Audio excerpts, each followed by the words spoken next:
Shalom Ubracha, paix et bénédiction. Nous abordons aujourd'hui une melacha lourde, longue, qui demande une étude approfondie. Nous allons essayer de simplifier et surtout d'arriver aux conclusions pratiques qui nous concernent tous les Shabbatot. C'est la melacha de borer, trier. Dans le Mishkan, on triait une fois qu'on avait les grains de blé, on avait des herbes avec lesquelles on faisait les samamanim, les encens pour colorer, teindre les pots. Eh bien, on arrive à un moment où il faut enlever les pierres, les saletés, mélanger avec ces grains. Donc, trier est une melacha interdite, fait partie des 39 melachot de Shabbat. Exemple très très simple, vous avez un ravier rempli d'amandes.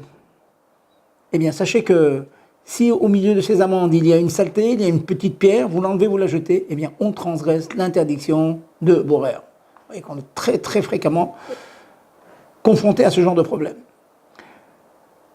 Cependant, il arrive parfois, lorsque ce que nous faisons remplit un certain nombre de conditions que je vais tout de suite épeler, l'acte que nous faisons ne sera pas considéré comme un acte de borer, de tri, sera considéré tout simplement comme un acte anodin que nous faisons, comme manger par exemple. Et je vais vous donner donc les trois conditions, et dans la suite des cours, nous aurons l'occasion d'approfondir chacune. Première condition, lorsqu'il y a un mélange, amandes, noisettes par exemple, et je veux trier, je veux que les amandes ou que les noisettes. Que dois-je faire? En résumé, ochel mitoch absolet, beyad miyad. Ah, ce sont des mots compliqués, j'explique.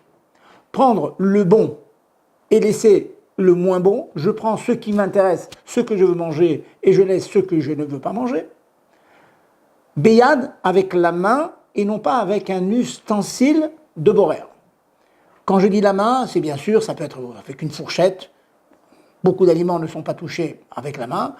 La fourchette, la cuillère sont considérées comme yad harichta, comme la prolongation de la main.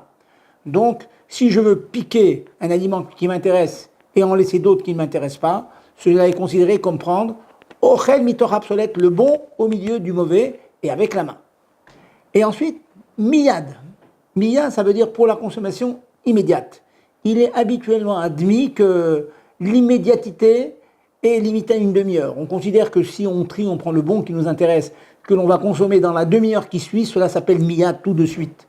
Si nous répondons aux trois conditions, encore une fois, ochel mitora protolet, prendre le bon du mauvais, avec la main ou la fourchette, et pour la consommation immédiate, l'acte que je fais est un acte de manger, de consommer, et pas un acte de borer. S'il manque une de ces trois conditions, j'aurai dans une autre intervention l'occasion de détailler chacune, eh bien, cela sera interdit et Chas Shalom, nous pourrons être amenés à transgresser l'interdiction de borer pendant Shabbat. Donc, à la prochaine intervention, et j'espère que vous aurez l'occasion de réviser tous nos shiurim, courts ou parfois un peu plus longs, sur notre site internet. À bientôt.